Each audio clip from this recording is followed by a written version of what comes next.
Manchester City still own Arsenal. For now. League Cup Final has just finished. Manchester City 2, Arsenal nil. And City kind of rolled back the clock today in a way. Bernardo Silva and Rodri especially were both absolutely fantastic. They really controlled that game for Manchester City. They took over in the second half. Arsenal started brightly, failed to capitalise. Trafford made a couple of good saves. But then from about the midway point of the first half, the game just kind of went flat. City had a lot of possession without really creating much.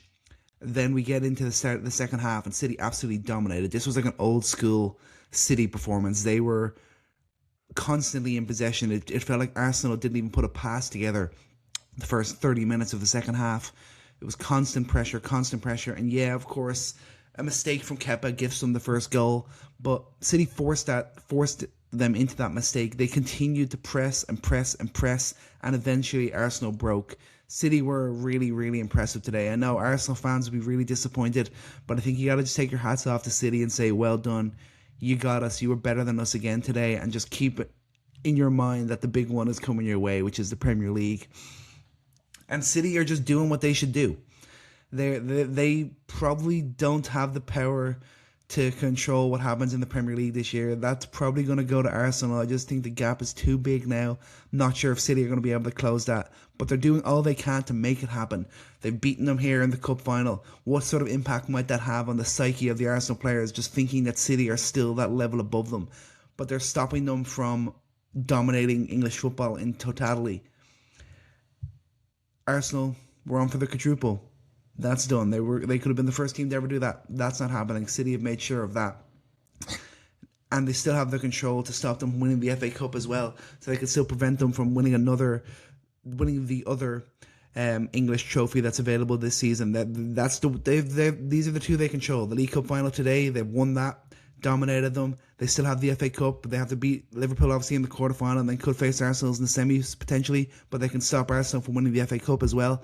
League, yeah, it's probably still going to go to Arsenal, but City just have to do all they can. They just have to do all the little things that they possibly can to get in Arsenal's head and make them think twice, make them question decisions, make Arteta question his lineup. What should he do? Where should he go? They just got to play the mind games. They got to just do anything they can to just deter Arsenal in any way for the rest of this season. I don't think it's going to be enough, but it's impressive to see City keep on battling on. That's now a record 5th League Cup win for Pep Guardiola, most by any manager in the history of the competition, a 19th trophy as Manchester City manager. This is his 9th year as City manager. 2 of those seasons, he didn't win a single trophy, including last year and his first year. So that means he's won 19 trophies in 7 seasons. That's an insane number. City have just been absolutely dominant. You can say whatever you want about Pep Guardiola and, oh, he just spends all the money in the world and this and that.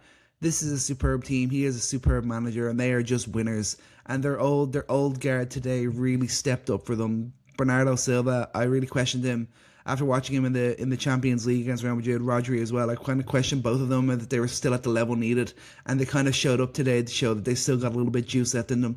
They've still got enough left in them to win these big games, to control these big games, and they were both key contributors today. But on Pep Guardiola, just a great manager, bouncing back, just always going to keep on winning.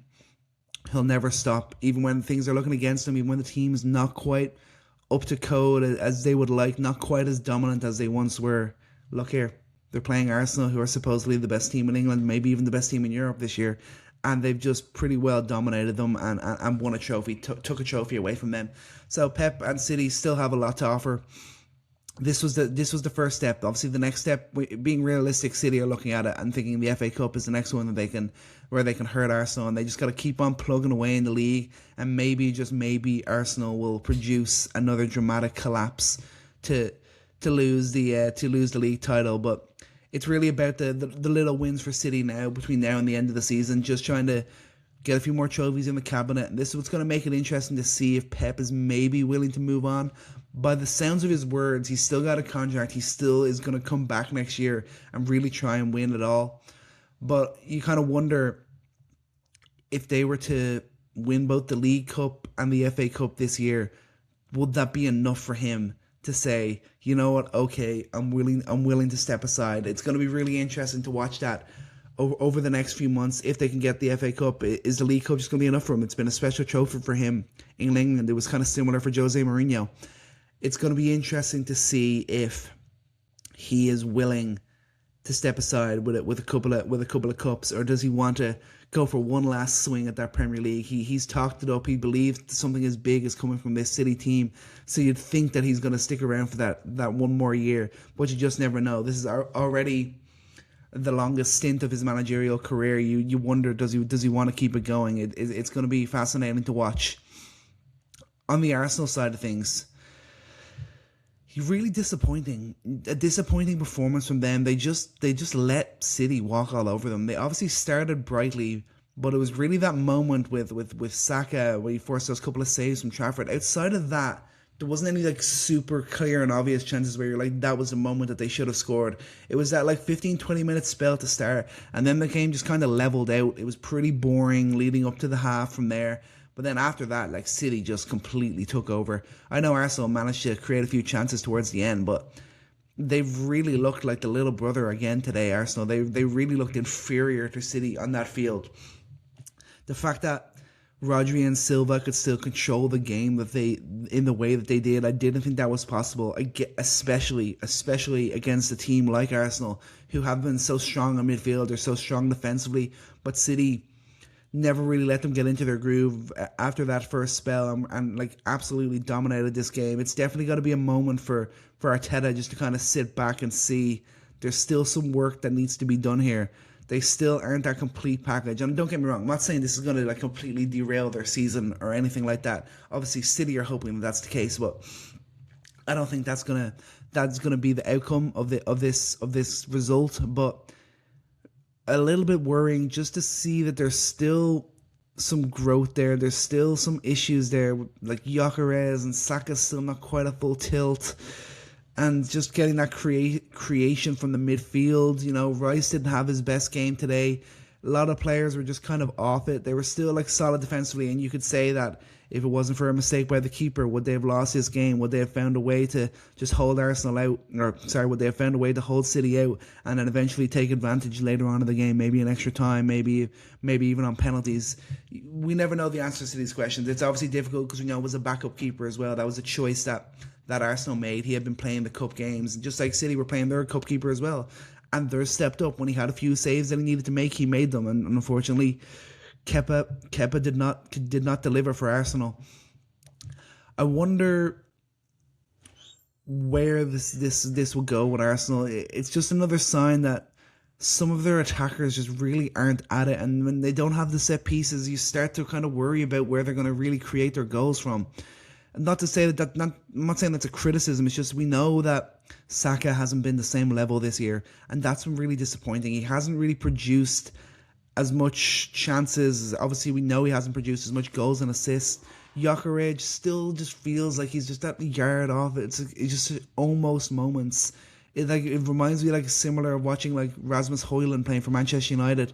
There's some moments where he looks great and you're like, okay, this is it. This is his moment. He's breaking out. He's here. He's arrived.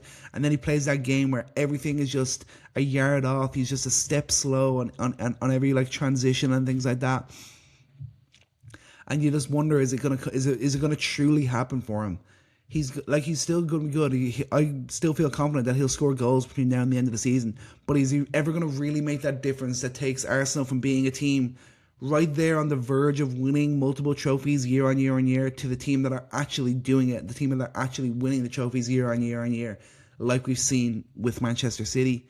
That's when I don't really know. I still don't believe in that left side. Trossard, great squad player to have, good backup. But Martinelli, like there's like, neither of them are real standouts. They're kind of going to mix and match, and you don't really know who's going to be the best. Like Trossard has arguably won the position over, and he is a really good player. He is a really good player. I'm a big fan of Trossard, but he's definitely more of a squad player. I don't believe in him as a starter for you week in, week out, that you're going to be the best team and you're going to be competing and winning multiple trophies year on year. Martinelli, just so inconsistent as well. So I still think there's so much improvements. As much as Arsenal have done an amazing job building this squad out, it feels like there's still some holes in this team that need to be improved. And don't get me wrong, I think that they could be improved from within, especially with like Saka. you just wonder, like, surely he can get back up to the level that we were seeing from like 2021 to like 2023, where Saka really looked like all conquering. He felt like one of the best young players in the world and was right on the verge of becoming a world class player. He's kind of dropped off. Injuries have obviously had an impact on that. So he gets back to that form.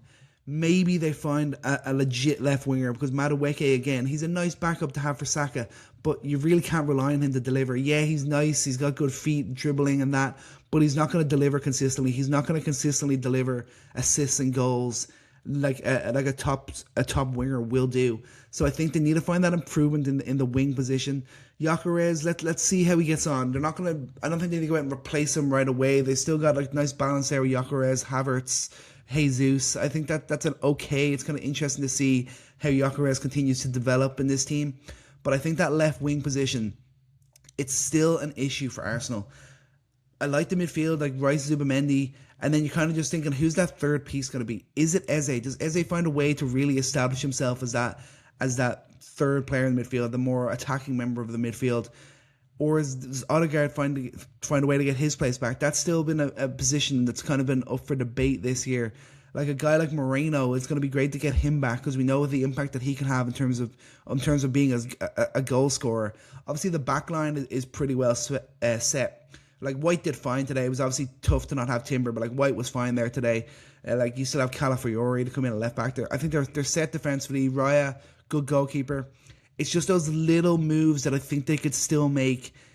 Do they just give Eze that run in the team? Like, is it a question of they're just not giving him the run, or is it a question of Arteta believing that he's not good enough? That's, I think, something that needs to be answered over the rest of the season and going on into next year. But I still think they need that elite left winger, especially if Saka is not going to get back to those elite levels that we've seen him get to before.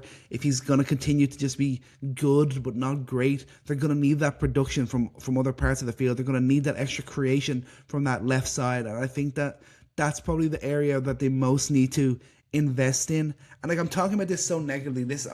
I know this sounds like super negative on Arsenal. Like I'm talking that they're not going to win at least one trophy, if not more, for the rest of this season. It's just kind of, these are the moments where you kind of notice that there's still these little issues in the squad, and yeah, they're always going to flare up after losses. And obviously, we're going into the international break back. We can come right back after the international break. We'll see them in the FA Cup quarter final, and they could run amok. Trossard could score a brace. Saka could set them both up. That could easily happen. I just think there's still improvements for Arsenal to make. There's been areas where they've improved somewhat, but they haven't found that guy. And I think the left wing and potentially even the striker positions are those two roles where they haven't found that elite starter. Maybe the number 10 position as well. They've found options. They haven't found the option yet. And I think finding that is going to be the final piece to this puzzle for Mikel Arteta. It's just going to be interesting to see what they can spend this summer, who they can go out and get. So there is talent out there. They can go and find players. There's quality out there for Arsenal to find, and it's just going to be interesting to see. They win the league title. Are they willing to go and spend that money, or they just kind of stick with what they have? Like, we've already won the league title. We're the best team in England. Why would we need to invest too heavily, especially after all the money that they've already spent? So yeah, very, very interesting to see where Arsenal go from here. There's still improvements to be made in this team, but just got to give credit to Manchester City today. They've done the first thing that they could do to just kind of shake Arsenal just a little bit. Let's just see where we go from here. This is kind of now feels like the true test of where Arsenal's mentality is at. They've had another wake-up call where they could easily turn and think, God, City are just better than us. We are still just a little brother. We're just not at their level. They've had another one of those shake-ups. Let's see if it has that lasting impact. But yeah, final words, just congratulations to Manchester City. Pep Guardiola, what an insane manager. Loves to win it. You saw his reactions on the sideline. This still means so much to him. He's still got that fire in his belly.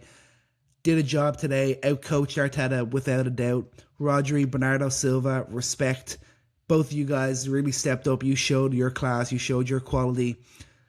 Always huge fans of both of those players. Recently, I've kind of thought maybe they're kind of past their best, but today they definitely showed they've still got that little bit left to them. And Nico O'Reilly, I can't believe I've managed to go through the whole stream without talking about Nico O'Reilly and just saying wow, what a game for him.